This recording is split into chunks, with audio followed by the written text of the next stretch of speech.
ಹೇಗಿರುತ್ತೆ sir campaign BJP ಮತ್ತು JDS ಒಟ್ಟುಗೂಡಿ ಈ ಬಾರಿ? ಇಲ್ಲ, ನಾವು ಅಭಿವೃದ್ಧಿ ಬಗ್ಗೆ ಚರ್ಚೆ ಮಾಡ್ತೀವಿ. ಓಕೆ, ನಾವೇನು ಇದ್ರ ಬಗ್ಗೆ ನಾವು ಸಮಾಜ ಹೊಡೆದು ಓಟ್ ತಗೋಬೇಕು ಅಂತಲೋ ಇಲ್ಲ ಇನ್ನೇನೋ ಚೀಪ್ ಪಬ್ಲಿಸಿಟಿ ಕಾರ್ಯಕ್ರಮಗಳನ್ನು ಹೇಳ್ಕೊಂಡು ಓಟ್ ಕೊಡಿ ಅಂತಲೋ ಕೇಳತಕ್ಕಂಥ ಪ್ರಶ್ನೆ ಇಲ್ಲ. ಶಾಶ್ವತವಾದಂಥ ಅಭಿವೃದ್ಧಿಗೆ ಪೂರಕವಾದಂಥ ಯೋಜನೆಗಳನ್ನು ತರಲಿಕ್ಕೆ ಈ ಬಾರಿ JDS ಜನತಾದಳ BJP ಮೈತ್ರಿ ಸರ್ಕಾರವನ್ನು ಕೊಡ್ತಕ್ಕಂಥದ್ರ ಮುಖಾಂತರ ಅವತ್ತು ನಾನು 2006-7 ಎಲ್ಲ ವರ್ಗದ ಜನ ಸಂತೃಪ್ತಿಯಿಂದ ಇದ್ರು. ಒಟ್ಟೊಟ್ಟಿಗೆ ಹೋಗ್ತೀರಾ ಸರ್? ಅಂದ್ರೆ ಹ್ಯಾಂಡ್ ಟು ಹ್ಯಾಂಡ್ ಕ್ಯಾಂಪೇನ್ಗೆ? ಇಲ್ಲ, ನಾವು ಎರಡೂ ಕಡೆ ಎಲ್ಲ ಇವೆರಡೂ ಪಕ್ಷದವರು ಒಟ್ಟಾಗಿ ಜಾಯಿಂಟ್ ಕ್ಯಾಂಪೇನ್ ಮಾಡ್ತೀವಿ. ಅಂದ್ರೆ JDS ನಿಲ್ಲೋ ಕಡೆ JDS ಮಾತ್ರ, ಬಿಜೆಪಿ ನಿಲ್ಲೋ ಕಡೆ ಬಿಜೆಪಿ ಮಾತ್ರ, ಆ ಥರದ್ದೇನಿಲ್ಲ. ಇವರು ಪರಸ್ಪರ ವಿಶ್ವಾಸದಲ್ಲೇ ಕೆಲಸ ಮಾಡಿ. ಯಾರು JDS ಅಲ್ಲಿ ಈಗ MP ಇದ್ದಾರೆ ಅಥವಾ ಯಾರು ಇರ್ತಾರೆ ಅವರೆಲ್ಲರೂ ಹಾಗೆ ಇರ್ತಾರ ಸರ್? ಚೇಂಜಸ್ ಗಳೇನಾದ್ರು ಕಾಣಬಹುದು? JDS ಇಂದ ಒಬ್ಬರೇ MP ಇರೋದು ಕರೆಕ್ಟ್ ಹಾಸನದಲ್ಲಿ. ಅದ್ರ ಬಗ್ಗೆ ತೀರ್ಮಾನ ಮಾಡ್ತೀವಿ. ದೇವೇಗೌಡರಿಗೆ ಘೋಷಣೆ ಮಾಡಿದ್ದಾರೆ, ಅದ್ರಲ್ಲಿ ಕಾರ್ಯಕರ್ತರನ್ನು ವಿಶ್ವಾಸಕ್ಕೆ ತಗೊಂಡು ಅಲ್ಲೂ ಸಹ ಏನು ತೀರ್ಮಾನ ಮಾಡಬೇಕು, ಯಾಕಂದ್ರೆ ನಾವು ಗೆಲ್ಲಬೇಕಲ್ಲಿ. ಕರೆಕ್ಟ್, ಗೆಲ್ತಕ್ಕಂಥ ದೃಷ್ಟಿಯಿಂದ ಅಲ್ಟಿಮೇಟ್ಲಿ ಮಾನದಂಡ ಅದೇ ಅಲ್ವಾ ಸರ್? ಗೆಲ್ಲದೇ ಮಾನದಂಡ. ಕರೆಕ್ಟ್. ಅದರಿಂದ ಏನಾದ್ರು ಸಣ್ಣ ಕಾರ್ಯಕರ್ತರ ಅಭಿಪ್ರಾಯಗಳನ್ನು ಕ್ರೋಢೀಕರಿಸಿ ಇವತ್ತು ಒಬ್ಬ ಹಾಲಿ MP ಇದ್ದಾರೆ ಅಂತಕ್ಕಂಥ ಹಿನ್ನೆಲೆಯಿಂದ ಹೇಳಿದ್ದಾರೆ ದೇವೇಗೌಡರು ಅವರೇ ಅಭ್ಯರ್ಥಿ ಅಂತ ಹೇಳಿ. ಅದಕ್ಕೆ ನಂದು ಸಹಮತ ಇದೆ. ಆದರೆ ಕಾರ್ಯಕರ್ತರ ಅಭಿಪ್ರಾಯಗಳೇನು ಬರುತ್ತೆ ಅದರ ಮೇಲೂ ಕೆಲವು ಬದಲಾವಣೆಗಳಾಗ್ತವೆ. ನನ್ನ ಕೊನೆ ಪ್ರಶ್ನೆ ಅನ್ಸುತ್ತೆ ಇವತ್ತಿನ ಈ ಲೀಡರ್ ಸ್ಪೀಕಿಂಗ್ ಕಾರ್ಯಕ್ರಮದಲ್ಲಿ, ಮುಂದಿನ ಲೋಕಸಭಾ ಚುನಾವಣೆಯ ರಿಸಲ್ಟ್ ಏನಿದೆ ಆ ರಿಸಲ್ಟು ರಾಜ್ಯ ಸರ್ಕಾರದ ಮೇಲೆ ಮುಂದಿನ ದಿನಗಳಲ್ಲಿ ಪರಿಣಾಮ ಬೀರುತ್ತೆ. ಅದು ನಾನು ಹೇಳೋದಲ್ಲ, ಕಾಂಗ್ರೆಸ್ನಲ್ಲೇ ಹೇಳ್ತಾರೆ. ಕಾಂಗ್ರೆಸ್ನಲ್ಲೇ ಭಾಳ ಜನ ಈ ಒಂದು ಲೋಕಸಭೆ ಚುನಾವಣೆ ಆದ ನಂತರ ತುಂಬ ಬದಲಾವಣೆಗಳು ರಾಜ್ಯದಲ್ಲಿ ಆಗ್ತದೆ ಅಂತಕ್ಕಂತ ಹೇಳ್ತಾ ಇದ್ದಾರೆ. ಮಹಾರಾಷ್ಟ್ರ ಮಾದರಿಯಲ್ಲಿ ಇಲ್ಲಿ ಯಾರೋ ಇದ್ದಾರೆ, ಇಲ್ಲಿ ಯಾರನ್ನು ಸಂಪರ್ಕ ಮಾಡ್ತಿದ್ದಾರೆ, ದೊಡ್ಡ ಬದಲಾವಣೆ ಆಗೋಗುತ್ತೆ ಅಂತ ನಡೀತಾ ಇದೆ ಇದೀಗಾಗಲೇ ಅವರಲ್ಲೇ ನಡೀತಾ ಇದೆ. ಹಗಲು ಕನಸು ಕಾಣ್ತಿದ್ದಾರೆ ಕುಮಾರಸ್ವಾಮಿ ಅವರು. JDS ನವರು ತುಂಬಾ ಜನ ಬಿಟ್ಟು ಕಾಂಗ್ರೆಸ್ ಬರ್ತಿದ್ದಾರೆ ಅಂತ ಮಾತಾಡ್ತಾರೆ. ನಾವು ಹಗಲು ಕನಸು ಕಾಣಕ್ ಆಗೋದೇ ಇಲ್ಲ, ರಾತ್ರಿ ಟೈಮೇ ಮಲಗದಾಲೆ ಕನಸು ಬಿಡೋದು. ಕಣ್ಣು ತಗೊಂಡು ಕನಸು ಕಾಣಕ್ಕಾಗತ್ತಾ? ಕಣ್ಣು ತಗೊಂಡು ಕನಸು ಮಾಡಲ್ಲ. ಕಣ್ಣು ತಗೊಂಡು ಯಾವ ರೀತಿ ತೆಗಿಬೇಕು ಅನ್ನೋದನ್ನ ಕನಸು ಕಾಣ್ತೀವಿ ಕಣ್ಣು ತೆಗೆದಿದ್ದಾಗ ಹಗಲಿನಲ್ಲಿ. ಅದರಿಂದ ಇಲ್ಲಿ ಹಗಲಗನಸು ರಾತ್ರಿಗನಸು ಪ್ರಶ್ನೆ ಇಲ್ಲ. ಇಲ್ಲಿ ಇರ್ತಕ್ಕಂಥ ರಾಜಕೀಯದ ವಿಶ್ಲೇಷಣೆಗಳು, ಕಾಂಗ್ರೆಸ್ ನಡೀತಿರ್ತಕ್ಕಂಥ ವಾತಾವರಣ, ಎಷ್ಟು ಜನ MLAಗಳು ಇವತ್ತು ಸಮಾಧಾನವಾಗಿದ್ದಾರೆ, ಚುನಾವಣೆ ನಡೆಸ್ಕೊಂಡ್ಬಂದರು. ಇವತ್ತು ಚುನಾವಣೆಯಲ್ಲಿ ನಡೆಸಬೇಕಾದ್ರೆ ಅವ್ರು ಮಾಡ್ಕೊಂಡಿರ್ತಕ್ಕಂಥ ಕಮಿಟ್ಮೆಂಟು ಅವರವರಿಗೆ ಗೊತ್ತಿದೆ. MLAಗಳಿಗೆ ಈ ಸರ್ಕಾರದಲ್ಲಿ ಅವ್ರ ಪರಿಸ್ಥಿತಿ ಬಗ್ಗೆ ಯಾರು ಯೋಚನೆ ಮಾಡಿದ್ದಾರೆ MLAಗಳ ಬಗ್ಗೆ?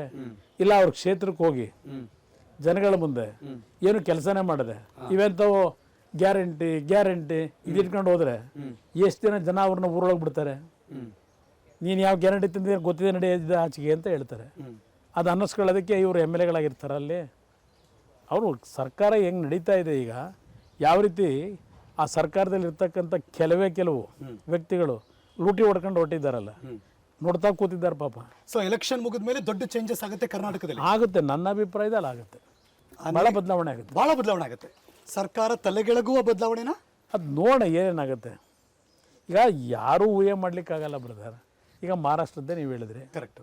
ಈಗ ಬಿಹಾರದ್ದೇ ನೋಡಿ, ಯಾರಾದರೂ ಊಹೆ ಮಾಡಿದ್ರೆ ವಾರದಿಂದ ಎಲ್ಲ ಇಡೀ ನರೇಂದ್ರ ಮೋದಿ ಅವ್ರ ವಿರುದ್ಧವೇ ಒಂದು ಹೊಸ ಪ್ರೋಸೆಸ್ ಶುರು ಮಾಡಬೇಕು, ಹೊಸ ಶಕ್ತಿ ಬೆಳೆಸಬೇಕು ಅಂತ ಹೇಳಿ ಧ್ವನಿ ಎದ್ದಿದ್ದೇ ಮೊದಲು ನಿತೀಶ್ ಕುಮಾರ್. ಈಗ ಮೊದಲನೇ ಧ್ವನಿ ಎದ್ದಂಥವ್ರೆ ಈಗ BJP ಜೊತೆ ಬಂದು ಕೈ ಜೋಡಿಸಾಯ್ತು. ಅದಕ್ಕಿಂತಲೂ ಬೇಕಾದ್ರೆ ನಿಮ್ಗೆ ಉದಾಹರಣೆ ಕರ್ನಾಟಕದಲ್ಲಿ ಏನಾಗ್ಬೋದು ಅಂತ ಕಾದ್ ನೋಡೋಣ. ಮೈಂಡ್ ಸೆಟ್ ಚೇಂಜ್ ಆಗಿರುತ್ತೆ ಸರ್ ವಿಧಾನಸಭಾ ಎಲೆಕ್ಷನ್ಗೂ ಮತ್ತೆ ಲೋಕಸಭಾ ಎಲೆಕ್ಷನ್ಗೂ? ಇಲ್ಲ, ಆಲ್ರೆಡಿ ಇಲ್ಲ, ಡೆಫಿನೆಟ್ ಆಗಿ ಈಗಿನ ಸರ್ಕಾರದ ನಡವಳಿಕೆ ಬಗ್ಗೆ ಜನಕ್ಕೆ ಒಂದು ವರ್ಗದಲ್ಲಿ ಅಲ್ಲೇ ಬೇಸರ ಪ್ರಾರಂಭ ಆಗಿದೆ. ಅದರ ಜೊತೆಗೆ ನರೇಂದ್ರ ಮೋದಿಯವರು ಅವರಲ್ಲಿ ಇವತ್ತೇನೋ ಒಂದು ವಿಶ್ವಾಸ ಮೂಡಿಸಿದ್ದಾರೆ. ಅವ್ರಿಗೆ ಏನೋ ಗೊತ್ತಿಲ್ಲ, ನಮಗೆ ದೈವ ಶಕ್ತಿ ಇದೆ ಅವರಿಗೆ. ನನ್ನ ಅಭಿಪ್ರಾಯದಲ್ಲಿ ಯಾವುದೋ ಒಂದು ಅವರಿಗೆ ಕಾಣದ ಕೈ ಶಕ್ತಿನೇ ಇವತ್ತು ಈ ಮಟ್ಟಕ್ಕೆ ಅವರನ್ನು ಇವತ್ತು ಒಂದು ಸಾಮಾನ್ಯ ಬಡ ಕುಟುಂಬದ ಒಂದು ಸಮಾಜದಿಂದ ಬಂದಂಥವ್ರು ಅವರು ಇವತ್ತು ಈ ಮಟ್ಟಕ್ಕೆ ಬೆಳಿಬೇಕಾದ್ರೆ ಬಹುಶಃ ನಮ್ಮ ದೇಶದ ವ್ಯವಸ್ಥೆನಲ್ಲಿ ಅಷ್ಟು ಸುಲಭ ಇಲ್ಲ, ನನ್ನ ಅಭಿಪ್ರಾಯ. ಹೇಗಿತ್ತು ಸರ್ ಬಾಲಕರಾಮನ ದರ್ಶನ ನೀವು ಹೋಗಿದ್ದು? ಇಲ್ಲ, ತುಂಬ ಅದ್ಭುತವಾಗಿ. ಅದಕ್ಕೆ ನಮ್ಮ ಕರ್ನಾಟಕದ ಏನೋ ಒಂದು ಶಿಲ್ಪಿ ಇದ್ದಾರೆ, ನಿಜಕ್ಕೂ ಅಭಿನಂದಿಸ್ತೇನೆ. ತುಂಬ ಅದ್ಭುತವಾದಂಥ ಒಂದು ವಿಗ್ರಹವನ್ನು ಏನು ಮಾಡಿದ್ದಾರೆ. ಆ ಬಾಲರಾಮ ನಿಜವಾಗಿ ನಿಂತಿದ್ದಾನೆ ಅಂತಕ್ಕಂಥ ಒಂದು ಆ ವೈಬ್ರೇಷನ್ ಇದೆ ಅಲ್ಲಿ, ಅವ್ರಿಗೆ ಅಭಿನಂದಿಸ್ಬೇಕು ನಾವು. ಸೊ ಆ ವೈಬ್ರೇಷನ್ನು ಅದೆಲ್ಲೋ ಕೂಡ ಈಗ ದೇಶದಲ್ಲಿದೆ, ಅದೆಲ್ಲೋ ಒಂದು ಕಡೆ ನಿಮ್ಮಿಬ್ಬರ ಮೈತ್ರಿಗೆ ತುಂಬ ದೊಡ್ಡ ಮಟ್ಟದಲ್ಲಿ ಸಹಕಾರ ಆಗುತ್ತೆ. ಇಲ್ಲ, ಆಗುತ್ತೆ. ಈಗ ಅಯೋಧ್ಯೆಯಲ್ಲಿ ಕಟ್ಟಿರ್ತಕ್ಕಂಥ ರಾಮ ಮಂದಿರ ಅದರ ಜೊತೆಗೆ ನರೇಂದ್ರ ಮೋದಿಯವರ ಒಂದು ಲೀಡರ್ಶಿಪ್ ಏನಿದೆ ಅದರಲ್ಲಿ ಜನತೆ ಈಗಾಗಲೇ ತೀರ್ಮಾನ ಮಾಡಿದ್ದಾರೆ ದೇಶದಲ್ಲಿ ಅವ್ರನ್ನ ಅಧಿಕಾರಕ್ಕೆ ಮತ್ತೆ ತರಬೇಕು. ಹೇಗಿರುತ್ತೆ ಸರ್ ಕ್ಯಾಂಪೇನು ಬಿಜೆಪಿ ಮತ್ತು JDS ಒಟ್ಟುಗೂಡಿ ಈ ಬಾರಿ?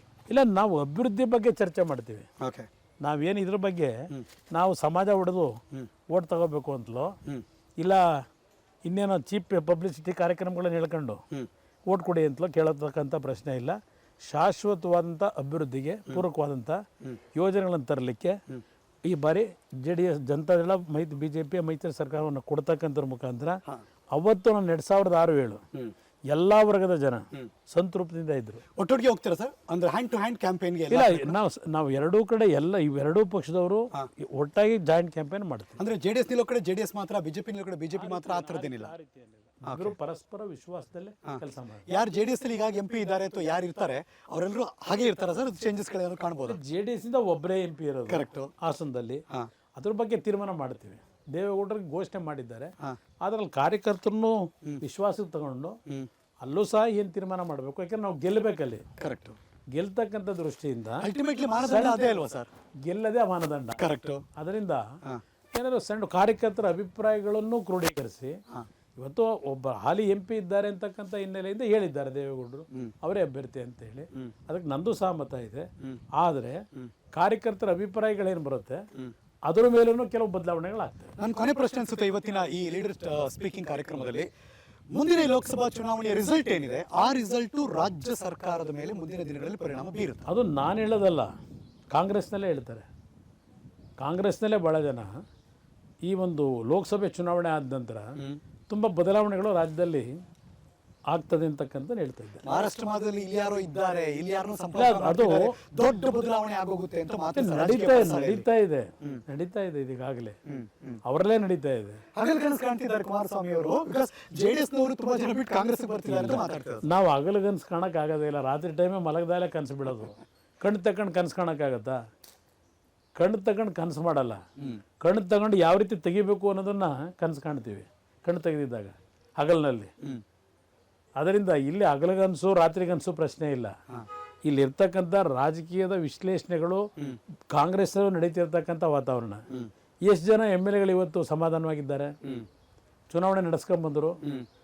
ಇವತ್ತು ಚುನಾವಣೆಯಲ್ಲಿ ನಡೆಸಬೇಕಾದ್ರೆ ಅವ್ರು ಮಾಡ್ಕೊಂಡಿರ್ತಕ್ಕಂಥ ಕಮಿಟ್ಮೆಂಟು ಅವ್ರವರಿಗೆ ಗೊತ್ತಿದೆ. MLAಗಳಿಗೆ ಈ ಸರ್ಕಾರದಲ್ಲಿ ಅವ್ರ ಪರಿಸ್ಥಿತಿ ಬಗ್ಗೆ ಯಾರು ಯೋಚನೆ ಮಾಡಿದ್ದಾರೆ? MLAಗಳ ಬಗ್ಗೆ ಇಲ್ಲ. ಅವ್ರ ಕ್ಷೇತ್ರಕ್ಕೆ ಹೋಗಿ ಜನಗಳ ಮುಂದೆ ಏನು ಕೆಲಸನೇ ಮಾಡಿದೆ, ಇವೆಂಥವು ಗ್ಯಾರಂಟಿ ಇದಿಟ್ಕೊಂಡು ಹೋದ್ರೆ ಎಷ್ಟು ದಿನ ಜನ ಅವ್ರನ್ನ ಊರೊಳಗೆ ಬಿಡ್ತಾರೆ?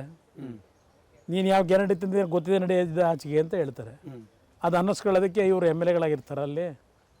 ಅವರು ಸರ್ಕಾರ ಹೆಂಗೆ ನಡೀತಾ ಇದೆ ಈಗ, ಯಾವ ರೀತಿ ಆ ಸರ್ಕಾರದಲ್ಲಿ ಇರ್ತಕ್ಕಂಥ ಕೆಲವು ವ್ಯಕ್ತಿಗಳು ಲೂಟಿ ಹೊಡ್ಕೊಂಡು ಹೊಟ್ಟಿದ್ದಾರಲ್ಲ, ನೋಡ್ತಾ ಕೂತಿದ್ದಾರೆ ಪಾಪ. ಸೊ ಎಲೆಕ್ಷನ್ ಮುಗಿದ ಮೇಲೆ ದೊಡ್ಡ ಚೇಂಜಸ್ ಆಗುತ್ತೆ ಕರ್ನಾಟಕದಲ್ಲಿ? ಆಗುತ್ತೆ, ನನ್ನ ಅಭಿಪ್ರಾಯದಲ್ಲಿ ಆಗುತ್ತೆ. ಭಾಳ ಬದಲಾವಣೆ ಆಗುತ್ತೆ. ಸರ್ಕಾರ ತಲೆಗೆಳಗುವ ಬದಲಾವಣೆನಾ? ಅದು ನೋಡೋಣ ಏನೇನಾಗುತ್ತೆ. ಈಗ ಯಾರೂ ಊಹೆ ಮಾಡ್ಲಿಕ್ಕಾಗಲ್ಲ ಬ್ರದರ್. ಈಗ ಮಹಾರಾಷ್ಟ್ರದ್ದೇ ನೀವು ಹೇಳಿದ್ರಿ, ಕರೆಕ್ಟ್. ಈಗ ಬಿಹಾರದ್ದೇ ನೋಡಿ, ಯಾರಾದರೂ ಊಹೆ ಮಾಡಿದ್ರೆ ವಾರದಿಂದ ಎಲ್ಲ ಇಡೀ ನರೇಂದ್ರ ಮೋದಿ ಅವ್ರ ವಿರುದ್ಧವೇ ಒಂದು ಹೊಸ ಪ್ರೋಸೆಸ್ ಶುರು ಮಾಡಬೇಕು, ಹೊಸ ಶಕ್ತಿ ಬೆಳೆಸಬೇಕು ಅಂತ ಹೇಳಿ ಧ್ವನಿ ಎದ್ದಿದ್ದೇ ಮೊದಲು ನಿತೀಶ್ ಕುಮಾರ್. ಈಗ ಮೊದಲನೇ ಧ್ವನಿ ಎದ್ದಂಥವ್ರೆ ಈಗ BJP ಜೊತೆ ಬಂದು ಕೈ ಜೋಡಿಸಾಯ್ತು. ಅದಕ್ಕಿಂತಲೂ ಬೇಕಾದ್ರೆ ನಿಮ್ಗೆ ಉದಾಹರಣೆ ಕರ್ನಾಟಕದಲ್ಲಿ ಏನಾಗ್ಬೋದು ಅಂತ ಕಾದ್ ನೋಡೋಣ. ಮೈಂಡ್ ಸೆಟ್ ಚೇಂಜ್ ಆಗಿರುತ್ತೆ ಸರ್ ವಿಧಾನಸಭಾ ಎಲೆಕ್ಷನ್ಗೂ ಮತ್ತೆ ಲೋಕಸಭಾ ಎಲೆಕ್ಷನ್ಗೂ? ಇಲ್ಲ, ಆಲ್ರೆಡಿ ಇಲ್ಲ, ಡೆಫಿನೆಟ್ ಆಗಿ ಈಗಿನ ಸರ್ಕಾರದ ನಡವಳಿಕೆ ಬಗ್ಗೆ ಜನಕ್ಕೆ ಒಂದು ವರ್ಗದಲ್ಲಿ ಅಲ್ಲೇ ಬೇಸರ ಪ್ರಾರಂಭ ಆಗಿದೆ. ಅದರ ಜೊತೆಗೆ ನರೇಂದ್ರ ಮೋದಿಯವರು ಅವರಲ್ಲಿ ಇವತ್ತೇನೋ ಒಂದು ವಿಶ್ವಾಸ ಮೂಡಿಸಿದ್ದಾರೆ. ಅವ್ರಿಗೆ ಏನೋ ಗೊತ್ತಿಲ್ಲ, ನಮಗೆ ದೈವ ಶಕ್ತಿ ಇದೆ ಅವರಿಗೆ. ನನ್ನ ಅಭಿಪ್ರಾಯದಲ್ಲಿ ಯಾವುದೋ ಒಂದು ಅವರಿಗೆ ಕಾಣದ ಕೈ ಶಕ್ತಿನೇ ಇವತ್ತು ಈ ಮಟ್ಟಕ್ಕೆ ಅವರನ್ನು ಇವತ್ತು ಒಂದು ಸಾಮಾನ್ಯ ಬಡ ಕುಟುಂಬದ ಒಂದು ಸಮಾಜದಿಂದ ಬಂದಂಥವ್ರು ಅವರು ಇವತ್ತು ಈ ಮಟ್ಟಕ್ಕೆ ಬೆಳಿಬೇಕಾದ್ರೆ ಬಹುಶಃ ನಮ್ಮ ದೇಶದ ವ್ಯವಸ್ಥೆನಲ್ಲಿ ಅಷ್ಟು ಸುಲಭ ಇಲ್ಲ ನನ್ನ ಅಭಿಪ್ರಾಯ. ಹೇಗಿತ್ತು ಸರ್ ಬಾಲಕರಾಮನ ದರ್ಶನ ನೀವು ಹೋಗಿದ್ದು? ಇಲ್ಲ, ತುಂಬ ಅದ್ಭುತವಾಗಿ. ಅದಕ್ಕೆ ನಮ್ಮ ಕರ್ನಾಟಕದ ಏನೋ ಒಂದು ಶಿಲ್ಪಿ ಇದ್ದಾರೆ, ನಿಜಕ್ಕೂ ಅಭಿನಂದಿಸ್ತೇನೆ. ತುಂಬ ಅದ್ಭುತವಾದಂಥ ಒಂದು ವಿಗ್ರಹವನ್ನು ಏನು ಮಾಡಿದ್ದಾರೆ. ಆ ಬಾಲರಾಮ ನಿಜವಾಗಿ ನಿಂತಿದ್ದಾನೆ ಅಂತಕ್ಕಂಥ ಒಂದು ಆ ವೈಬ್ರೇಷನ್ ಇದೆ ಇಲ್ಲಿ. ಅವ್ರಿಗೆ ಅಭಿನಂದಿಸ್ಬೇಕು ನಾವು.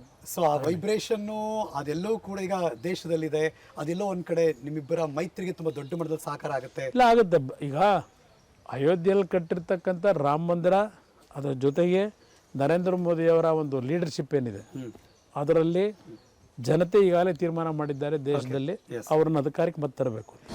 ಅನುಕ್ಷಣದ ಸುದ್ದಿಗಳಿಗಾಗಿ ವಿಸ್ತಾರ ನ್ಯೂಸ್ ಯೂಟ್ಯೂಬ್ ಚಾನೆಲ್ ಸಬ್ಸ್ಕ್ರೈಬ್ ಮಾಡಿ. ಹೊಸ ಸುದ್ದಿಗಳ ನೋಟಿಫಿಕೇಶನ್ಗಾಗಿ ಬೆಲ್ ಐಕಾನ್ ಕ್ಲಿಕ್ ಮಾಡಿ. ಲೇಟೆಸ್ಟ್ ಅಪ್ಡೇಟ್ಸ್ಗಾಗಿ www.vistaranews.com ವೆಬ್ಸೈಟ್ಗೆ ವಿಸಿಟ್ ಮಾಡಿ. ಅಂಗೈಯಲ್ಲೇ ಜಗತ್ತಿನ ಸುದ್ದಿ ತಿಳಿಯಲು ವಿಸ್ತಾರ ನ್ಯೂಸ್ ಕನ್ನಡ ಆಪ್ ಡೌನ್ಲೋಡ್ ಮಾಡಿ.